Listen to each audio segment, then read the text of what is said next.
Avant cette nouvelle question, déjà plus de 10 personnes qui se sont inscrites pour le prélèvement mensuel automatique. N'hésitez pas à faire ce prélèvement mensuel automatique, même pour les petits dons, c'est toujours utile pour l'UPR. Et en plus, cela vous permet pour ce soir exceptionnellement d'obtenir une carte dédicacée de François Asselineau ainsi qu'une épinglette. Revenons à la question, une question de Marie-Nicolas. Bonsoir Monsieur Asselineau, quand va paraître le dossier sur l'immigration de l'UPR vu par les Français issus de l'immigration? Merci pour votre réponse. Alors je voudrais corriger, c'est pas vu par les Français de l'immigration. C'est pas tout à fait exact. C'est un dossier sur les questions de l'immigration présenté par l'UPR. Il se trouve que parmi les gens qui ont travaillé dans cette commission, il y a beaucoup d'adhérents qui sont issus de l'immigration. Ça, c'est tout à fait exact. Qu'ils soient franco-italien, franco-marocain, franco-algérien, franco-cambodgien, franco-malgache, franco-belge, franco-russe. On a voulu avoir une large franco-péruvien, je crois même, etc., franco-iranien. On a donc une large palette de Français d'origine étrangère, souvent jeunes, mais pas que. Il y a aussi des gens un petit peu plus âgés. Mais il y a aussi des Français de souche, comme l'on dit.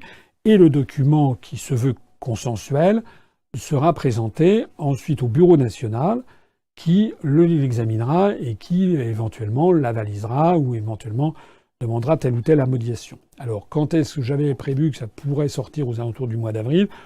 Nous y sommes. Là, force est de constater que nous avons pris du retard, pas tellement moi, mais les participants, parce que vous savez comment ça se passe. Et dès qu'on constitue des groupes, il y a 6 sous-groupes avec un certain nombre de personnes par groupe, 6 ou 7 ou 8. Il y a des gens qui travaillent plus vite que d'autres, il y en a qui se laissent un peu aller, il y en a qui travaillent très activement.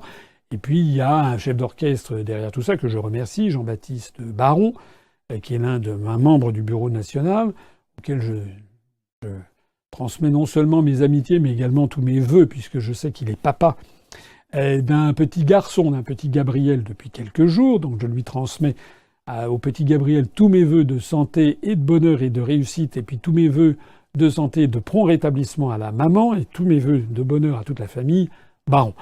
Voilà, il y a aussi des événements familiaux qui font qu'entre-temps, on laisse passer. Mais l'idée c'est que je sais que Jean-Baptiste, qui par ailleurs a eu un déménagement, je sais qu'il est en ce moment en train de regrouper les différentes contributions, que tout ceci avance, plus lentement que je l'aurais souhaité, mais n'est pas du tout au point mort, et j'espère qu'on aura le produit final dans le courant du mois de mai, en tout cas qu'il sera publié avant les vacances d'été. Voilà, j'en profite pour dire d'ailleurs que j'ai le projet également de réunir bientôt d'autres commissions sur d'autres sujets. Alors, n'attendez pas non plus des révélations sensationnelles, mais ce que nous voulons dans ce document sur l'immigration, qui va faire un certain nombre de pages, c'est d'avoir quand même un document qui pose, de la façon UPR, qui pose des problèmes de façon rationnelle, sans a priori, sans angélisme, on n'est pas des bobos, on sait quels sont les problèmes posés par l'immigration, mais sans non plus extrémisme ou sans bouc émissaire, ce n'est pas notre genre. On essaye d'être humain, républicain, de prendre en compte toutes les sensibilités, et puis de mettre sur la table les enjeux, les vrais sujets, et de dire aux Français, voilà, il y aura des sujets sur lesquels vous aurez à trancher. Par exemple, sur tel ou tel sujet, il faudra trancher en matière, par exemple, par des référendums ou des questions qui seront posées aux Français.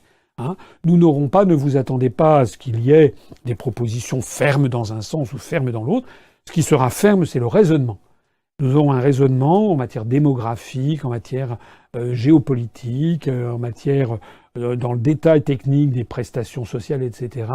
Nous aurons un raisonnement précis, et puis nous mettrons tout ceci sur la table, et puis on dira aux Français, c'est à vous de décider.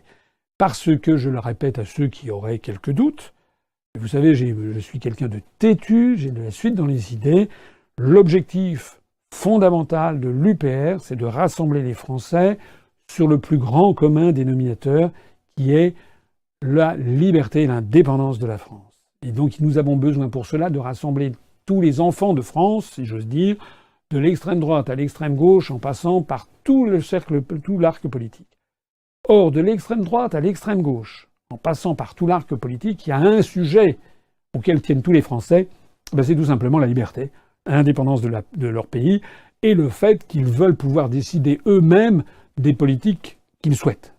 Et je rappelle que, s'agissant des questions migratoires, ce n'est plus la France qui décide fondamentalement de ces questions, ce sont les traités européens, notamment par les articles 67, 77, 78 du traité sur le fonctionnement de l'Union européenne. Donc, sur les questions migratoires, comme sur beaucoup d'autres, notre mouvement a décidé ces questions de les mettre en partie de côté pour nous focaliser sur l'essentiel qui est de sortir de l'Union européenne pour récupérer la souveraineté. Cette commission, je le rappelle, je l'ai créée parce qu'il y a des attentes sociétales.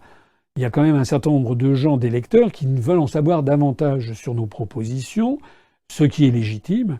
Et donc, sur ces questions, comme sur les questions d'éducation, de justice, de sécurité, nous diffuserons des éléments de réflexion qui montreront quels sont les débats qu'il y aura ensuite à avoir. Mais ça ne sert à rien en ce moment de s'étriper sur ces questions, puisque de toute façon, ce ne sont pas les Français qui décident.